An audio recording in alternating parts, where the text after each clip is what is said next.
Hello बच्चों, welcome to your CKT classes.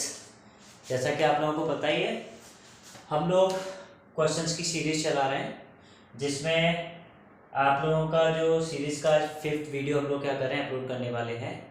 देखिए, last videos आप लोग ऑलरेडी अपलोड कर चुके हैं, उनको जरूर वॉच कीजिए। उनको वॉच करने के बाद में भी आपको अगर कोई क्वेरी होती है या फिर कोई भी क्वेश्चन होता है, तो मैं आपको क्या करता हूँ, नीचे डिस्क्रिप्शन में लिंक में अपना व्हाट्सएप नंबर और उसकी पीडीएफ फाइल में अपलोड कर दूंगा। तो अगर आपको कोई भी प्रॉब्लम होती है तो आप प्लीज़ मेरे व्हाट्सएप नंबर पर क्या कर सकते हो, मुझे कॉन्टैक्ट कर सकते हो। तो आज की वीडियो का जो फर्स्ट क्वेश्चन है, that is hydrogen gas is not evolve when most of the metals react with nitric acid. मतलब कि नाइट्रिक एसिड के साथ में जब मेटल्स को क्या किया जाता है, रिएक्ट किया जाता है, तो हाइड्रोजन गैस इवॉल्व नहीं होती। उसके पीछे रीजन क्या है, हमने तो ये पढ़ा है, आपने भी पढ़ा होगा कि जब भी कोई मेटल क्या करता है बेटा, एसिड के साथ में रिएक्ट होता है, तो क्या करता है, और आपके पास में सॉल्ट बनाएगा, मेटेलिक सॉल्ट, साथ में H2 गैस को क्या करता है, इवॉल्व करता है। बट ऐसा HNO3 मतलब नाइट्रिक एसिड के केस में नहीं होता। उसके केस में क्यों नहीं होता, उसका रीजन क्या होगा? ये रीजन बेस्ड क्वेश्चन है, तो रीजन ही पूछा गया है आपसे। तो रीजन में आपको क्या लिखना है, hydrogen gas is not evolve when the metal react with nitric acid because nitric acid is a strong oxidizing agent. Nitric acid जो होता है स्ट्रॉन्ग ऑक्सीडाइजिंग एजेंट होता है, which oxidize the hydrogen gas into H2O molecule। और ये क्या करता है, HNO3 एक ऑक्सीजन किसको प्रोवाइड करा देता है, ऑक्सीजन को, हाइड्रोजन को प्रोवाइड करा देता है, जिससे ये H2 गैस में रिलीज करके किस में चेंज हो जाता है, H2O मॉलिक्यूल मतलब वाटर मॉलिक्यूल में चेंज हो जाता है। तो रीजन में क्या लिखोगे आप लोग, रीजन में लिखोगे HNO3 is strong oxidizing agent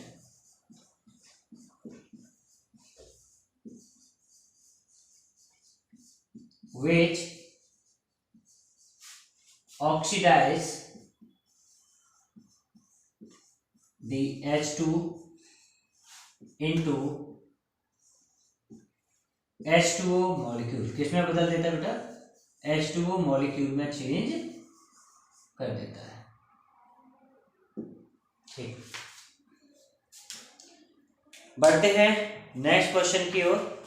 second question है आपको, zinc oxide is consider as an amphoteric oxide. मतलब जिंक ऑक्साइड जो होती है उसको एम्फोटेरिक ऑक्साइड के लिए कंसीडर किया जाता है। उसका रीजन क्या है कि जिंक ऑक्साइड एम्फोटेरिक ऑक्साइड क्यों है? ऑक्साइड्स की टाइप पढ़े होंगे आपने, कुछ ऑक्साइड्स आपके पास में एसिडिक होती हैं, कुछ बेसिक होती है, और तीसरा टाइप है एम्फोटेरिक। तो जो जिंक ऑक्साइड होती है, जिंक ऑक्साइड मतलब ZnO, इसको बोला जाता है एम्फोटेरिक ऑक्साइड। क्यों बोला जाता है? तो इसका रीजन क्या होगा बेटा,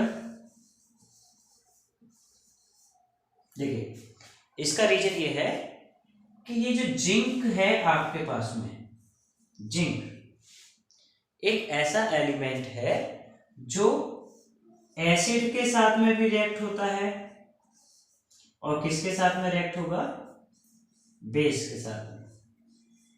जब ये जिंक के साथ में रिएक्ट होता है, बेस, जिंक क्या करता है, एसिड के साथ में रिएक्ट होता है, बेस के साथ में रिएक्ट होता है, तो ये बनाता है कि आपके पास में वाटर। क्या बनाएगा बेटा, H2O। और वाटर बनाने के बाद में ये क्या करता है, सॉल्ट भी क्रिएट करेगा। वाटर बनाएगा और क्या क्रिएट करेगा, सॉल्ट क्रिएट करेगा। इस वजह से सॉल्ट कैसा होता है नेचर में, ये जो सॉल्ट बनेगा आपके पास में, ये होगा न्यूट्रल। कैसा होगा, न्यूट्रल। इट मींस ये ना तो एसिडिक होगा और ना ही बेसिक होगा। तो रीजन में लिखेंगे because Zn react with acid as well as base to form salt and water, that's why zinc oxide is a amphoteric oxide। तो आपको लिख देना है इसलिए जिंक ऑक्साइड जो होती है कैसी होती है आपके पास में, एम्फोटेरिक ऑक्साइड होती है। बढ़ते हैं नेक्स्ट क्वेश्चन की ओर। तो देखिए नेक्स्ट क्वेश्चन है, why does calcium starts floating when it react with water? Why does calcium starts floating when it react with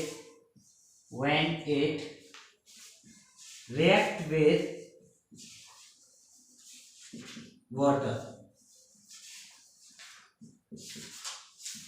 मतलब कैल्शियम जब वाटर के साथ में क्या होता है, रिएक्ट होता है, तो रिएक्ट होने के बाद में वो फ्लोट करना स्टार्ट कर देता है। मतलब आपने देखा भी होगा एक वाइट कलर की क्या करती है, लेयर ऊपर से बनना स्टार्ट हो जाती है। उसका रीजन क्या है, वाटर सरफेस पे फ्लोट क्यों करता है?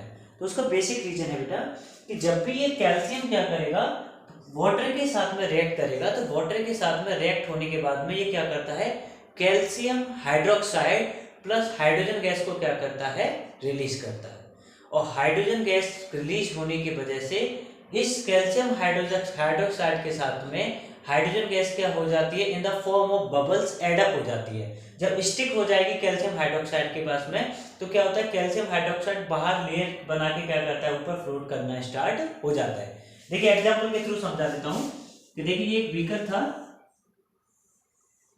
इस बीकर में भरा हुआ है वाटर, इसमें वाटर भरा हुआ है मतलब H2O, इसमें क्या किया हम लोगों ने, डाला क्या, Cu। ये दोनों क्या करेंगे, रिएक्शन करेंगे, Cu प्लस H2O मिलके क्या बन जाएगा, CuOH का whole twice plus H2 gas क्या होगी आपके पास में, रिलीज होगी।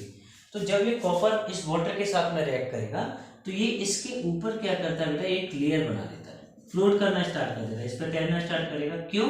क्योंकि जब ये वाटर के साथ में रिएक्ट होता है, तो इसमें से धीमे धीमे क्या होता है कि बबल्स निकलना स्टार्ट करते हैं, और ये बबल्स होते हैं हाइड्रोजन गैस के। और हाइड्रोजन गैस क्या करती है, इस कॉपर के साथ में स्टिक हो जाएगी, इसके साथ में चिपक जाती है, जिस वजह से कॉपर हाइड्रोक्साइड नीचे नहीं आ पाता है, और वो क्या करता है, फ्लोट करना स्टार्ट कर देता है। तो रीजन में लिख देना है आप लोगों को, because copper react with water it change into copper hydroxide and evolve hydrogen gas, and hydrogen gas will stick up with the copper hydroxide to float it, ठीक है ना। नेक्स्ट क्वेश्चन के लिए बढ़ते बेटा।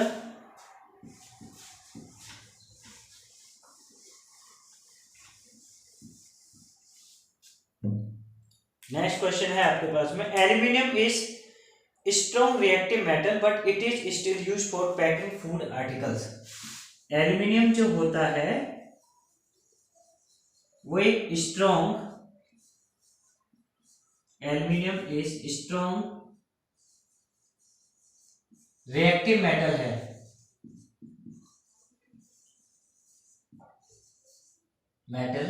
But it still used to pack food।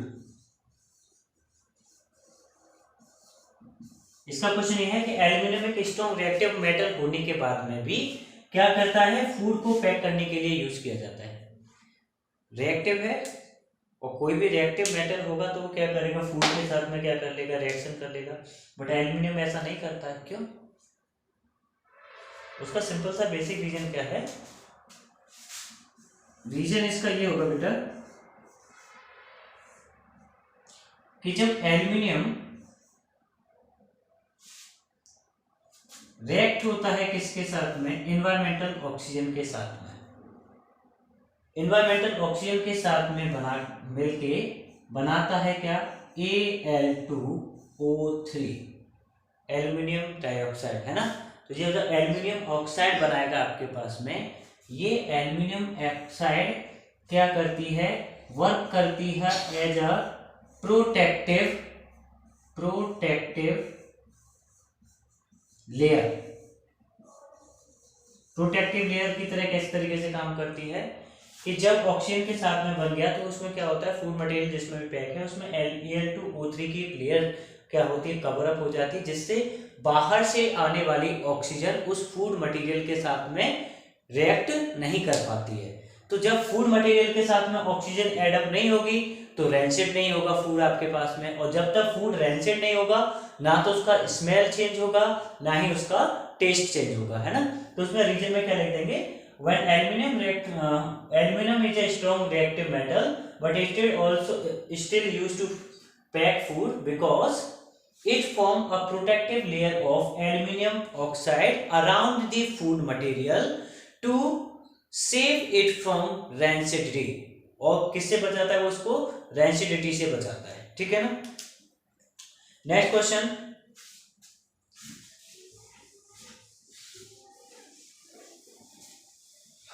why does gold is considered as suitable metal for ornaments? Why does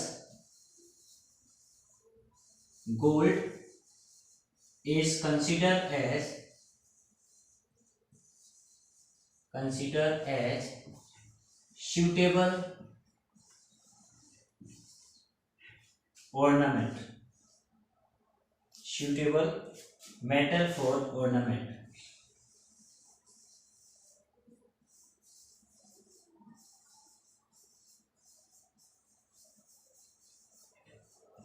gold मतलब AU, आपके पास में एक ऐसा मेटल है जिसको हम लोग क्या करते हैं, पसंद करते हैं ऑर्नामेंट्स के लिए, ज्वेलरी वगैरह के लिए, जो आप लोग पहनते हो, लेडीज वगैरह पहनते हैं, उनके लिए क्या करते हैं हम लोग स्पेशली गोल्ड का ही यूज करते हैं। तो कुछ ना कुछ उसकी प्रॉपर्टीज होंगी जो उसको क्या करती हैं, इतना फेवरेबल बनाती हैं ऑर्नामेंट्स की कैटेगरी के लिए। तो उसकी देखिए कुछ बेसिक प्रॉपर्टीज हैं, जैसे पहले उसकी प्रॉपर्टीज है कि उसका नेचर जो होता है वो होता है कैसा आपके पास में, मैलिएबल। गोल्ड जो है हाईली मैलिएबल होता है, और मैलिएबल का मतलब क्या होता है कि किसी भी मेटल की वो प्रॉपर्टी जिसके थ्रू उसको बाय हैमरिंग जिस शेप में चाहे हम लोग उस शेप में क्या करते हैं तो उसको डाल सकते हैं, है ना।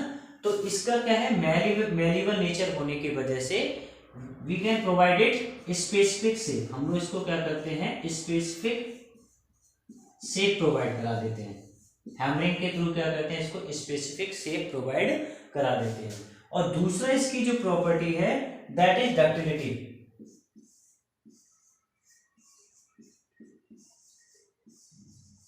और गोल्ड जो है हाईली डक्टाइल होता है, और डक्टाइल होने की वजह से क्या होता है, ये कंसीडर किया जाता है ऐसा specific suitable metal for ornament, ठीक है ना। तो इसकी ये दो प्रॉपर्टीज हैं, मैलिएबिलिटी एंड डक्टिलिटी, ठीक। नेक्स्ट क्वेश्चन की ओर बढ़ते हैं बेटा।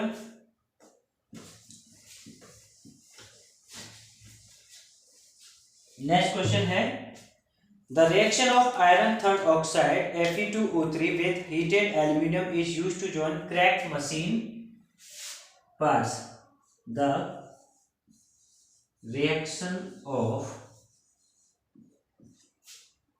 iron third मतलब Fe2O3 ऑक्साइड के, मतलब आयरन थर्ड ऑक्साइड के बारे में बात कर रहे हैं हम लोग, ऑक्साइड with heated aluminum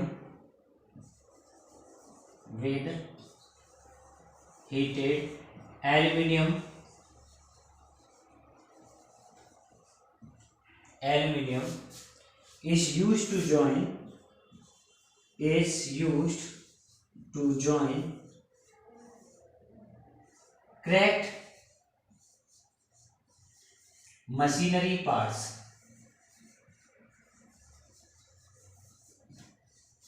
मतलब कि आयरन ऑक्साइड और एल्यूमिनियम को क्या कर दिया जाता है, जो जब हीट किया जाता है तो हीट करने के बाद में उनको जो क्रैक मशीन हो जाता है, जैसे मशीन के पार्ट्स में क्या होता है क्रैकिंग आ जाती है, टूट जाते हैं वो, तो उन क्रैकिंग को फिलअप करने के लिए इन दोनों के सॉल्यूशन का यूज किया जाता है। क्यों, इसके पीछे क्या रीजन होगा बेटा,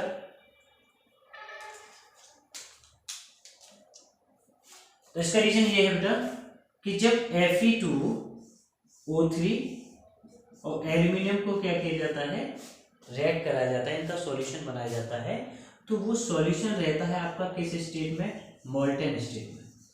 मोल्टन मतलब पिघली हुई स्टेट में रहता है। और मोल्टन स्टेट में रहने की वजह से वो क्रैकिंग के बीच में आसानी से क्या कर दिया जा सकता है, फिलअप किया जा सकता है। और जब वो क्रैकिंग के बीच में आसानी से फिलअप हो जाता है, तो फिलअप होने के बाद में जब टेम्परेचर धीमे धीमे क्या होगा आपके पास में, लोअर होगा, कम होता जाएगा। कम होने के बाद में वो फिर क्या करता है, एज ए स्ट्रॉन्ग जॉइंट की तरह वो क्या करता है, फिर से काम करना स्टार्ट कर देता है। तो इन दोनों का सॉल्यूशन किस में पाया जाता है, मोल्टन स्टेट में पाया जाता है। इस वजह से हम लोग क्या करते हैं, उसका यूज किसके लिए करते हैं, to join the cracked machinery parts के लिए इसका यूज किया जाता है। नेक्स्ट क्वेश्चन की अगर बात करें तो नेक्स्ट क्वेश्चन है आपके पास में, ये मोल्टन स्टेट में क्या बनाएगा आपके पास में, Fe plus Al2O3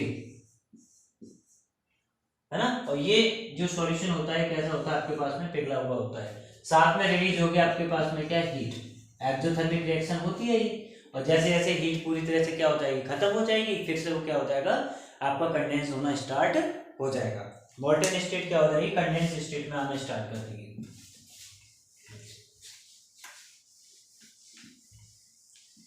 next question की बात करें तो नेक्स्ट क्वेश्चन में क्या है कि tarnished copper vessels are clean with tamarind juice.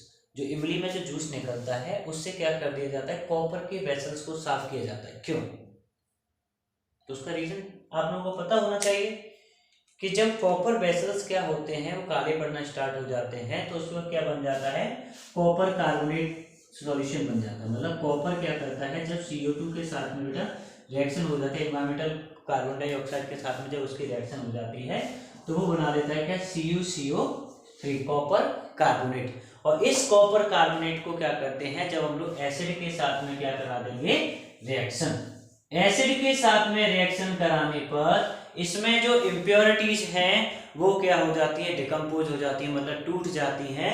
Only आपके पास में क्या बचता है, प्योर कॉपर। मतलब बर्तन नहीं गायब होगा, बर्तन तो आपका बचा रहेगा, बट जो आपके स्टार्टिंग में जो नया वाला चमकदार से याद आया,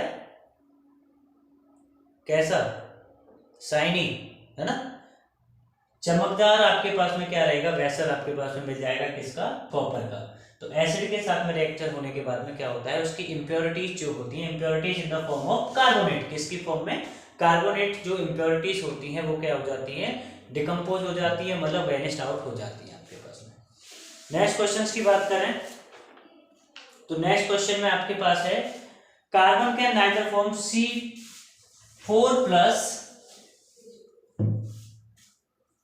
nor C4 negative anions. Carbon ना तो C4 प्लस कैटाइन बना सकता है और ना ही कार्बन C4 नेगेटिव एनाइन में चेंज हो सकता है। दोनों के लिए बताना है आपको क्या रीजन क्या होगा, क्यों नहीं बना सकता। सब लोगों के दिमाग में तो ये आ गया होगा कि कार्बन क्या करता है, कोवेलेंट कंपाउंड बनाता है, इसलिए क्या नहीं कर सकता, वो C4 प्लस और C4 नेगेटिव की कैटेगरी में नहीं आ सकता। उसको उससे थोड़ा बियॉन्ड सोचा जाए बेटा, आंसर ये भी सही है। अगर आप उससे बियॉन्ड सोचते हो, जो एकदम एक्चुअल आंसर है, वो एक्चुअल आंसर क्या है कि अगर वो कोई भी एक क्रिस्टल एटम ऑफ कार्बन क्या करना चाहता है, कैटायंस की फॉर्म में आना चाहता है, किस फॉर्म में, C4 पॉजिटिव, मतलब ये अपने चारों इलेक्ट्रॉन क्या करना चाहता है, डोनेट करना चाहता है। तो इसको अपने चारों इलेक्ट्रॉन्स डोनेट करने के लिए क्या होता है, बहुत ज्यादा एनर्जी की जरूरत होती है। जब ज्यादा एनर्जी की जरूरत होती है जो कि इसके पास में मौजूद नहीं होती है, तो ज्यादा एनर्जी की रिक्वायरमेंट होने की वजह से ये कभी भी C4 कैटेगरी में एग्जिस्ट नहीं करता। क्यों नहीं करता, ड्यू टू हाई रिकमेंडेशन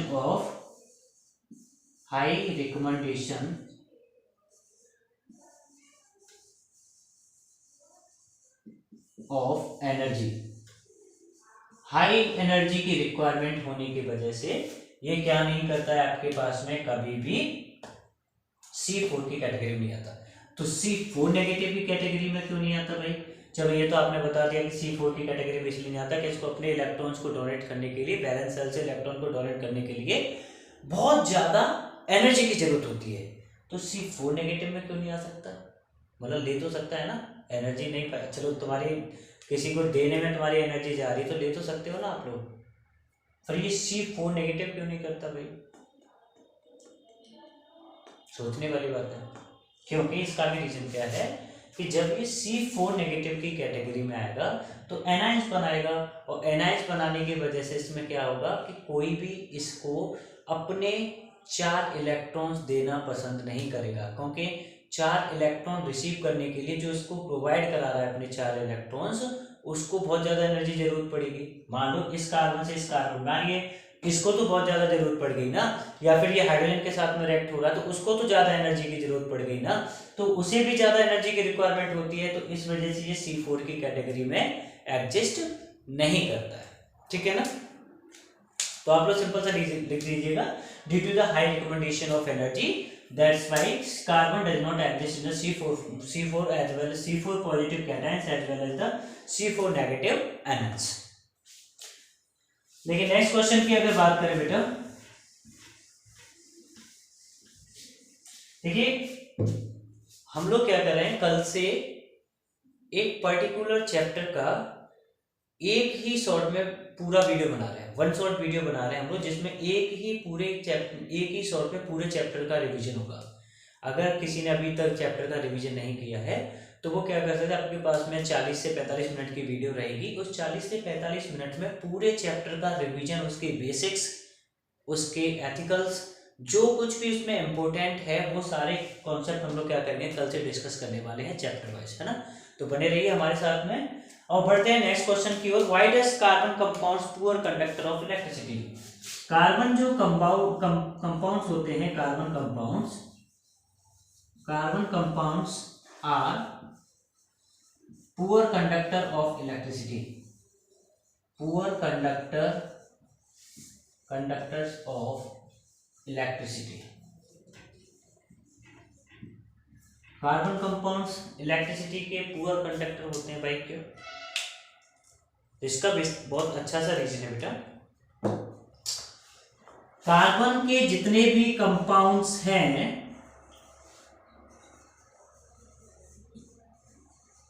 वो सभी कैसे हैं, कोवैलेंट कंपाउंड। कैसे हैं? Covalent compounds.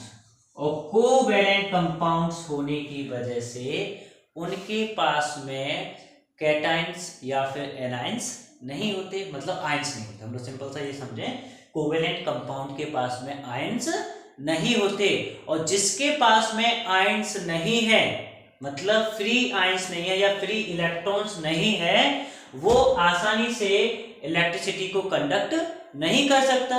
जब आसानी से इलेक्ट्रिसिटी को कंडक्ट नहीं करेगा, इसलिए उसको क्या कंसीडर किया जाएगा, पुअर कंडक्टर ऑफ इलेक्ट्रिसिटी। तो इसमें रीजन में कर देंगे कि carbon compounds are covalent compounds and they do not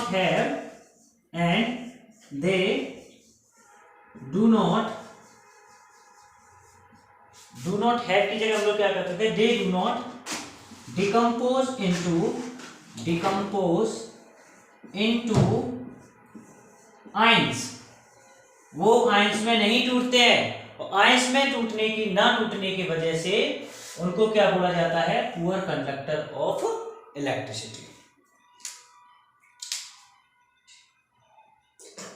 next question की तरफ बढ़ते बेटा, जो कि आज की वीडियो का लास्ट क्वेश्चन है।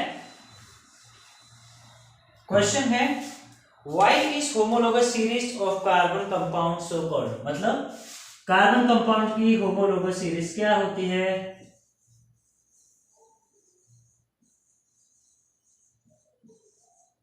होमोलोगस सीरीज क्या थी? आपने पढ़ा था ना कि किसी भी कार्बन कंपाउंड की वो फैमिली जिसकी प्रॉपर्टीज, कैसी properties, chemical and physical properties क्या रहती हैं आपके पास में, सेम रहती हैं, बट उनमें जो डिफरेंस होता है वो किसका होता है आपके पास में, CH2 ग्रुप का। किसका डिफरेंस होता है, CH2 ग्रुप का। उनका फंक्शनल ग्रुप भी क्या होगा,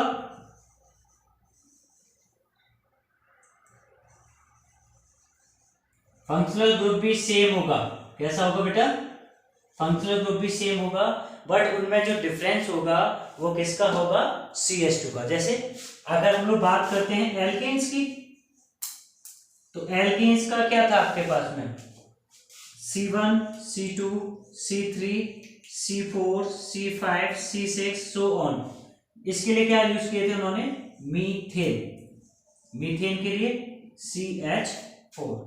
फिर क्या यूज किया, C2H6 C3H8 C4H10 C5H12 and C6H14। इसका नेम क्या था, मीथेन। इसका नाम क्या था बेटा आपके पास में, इथेन। इसका नाम क्या था, प्रोपेन। इसी तरीके से आगे तक लास्ट में क्या कर रहे थे हम लोग जो यूज कर रहे थे, सफिक्स यूज कर रहे थे, वो क्या यूज कर रहे थे, एन। इसी तरीके से एल्कीन के केस में होता था, एल्कीन के केस में क्या होता था आपके पास में, C2CH4। पॉसिबल है क्या, मीथेन तो पॉसिबल नहीं होता वहां पे। तो वहां पे क्या होता है आपके पास में, डायरेक्ट स्टार्टिंग होती है कहां से, इथीन से। इथीन का मतलब C2H4। मिथाइल वाला कंपाउंड नहीं बन सकता वहां पे, है ना। एक कार्बन एल्कीन के केस में पॉसिबल नहीं होता है, वहां पे डायरेक्ट स्टार्टिंग जो होमोलॉगस सीरीज स्टार्ट होती है वो इथीन से होती है। इथीन के केस में क्या होगा, इसका नाम क्या हो गया, इथीन।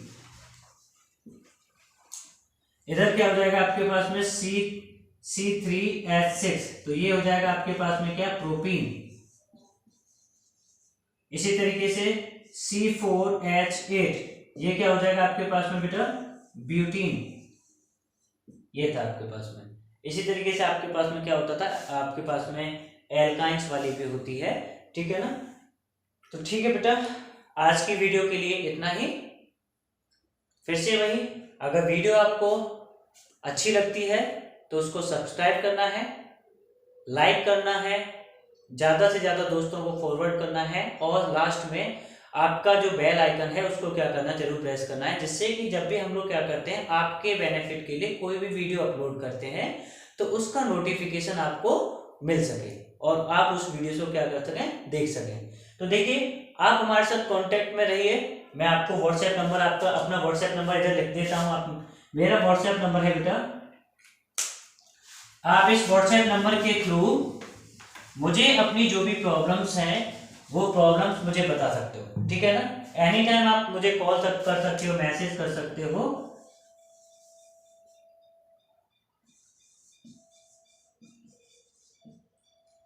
सिक्स 397155854, ठीक है ना, CK तिवारी। कोई भी आपको प्रॉब्लम आती है तो आप इस नंबर पर मुझे मैसेज या फिर कॉल करके मुझसे कोई भी क्वेश्चन पूछ सकते हो। तब तक के लिए बाय एंड बी सेफ।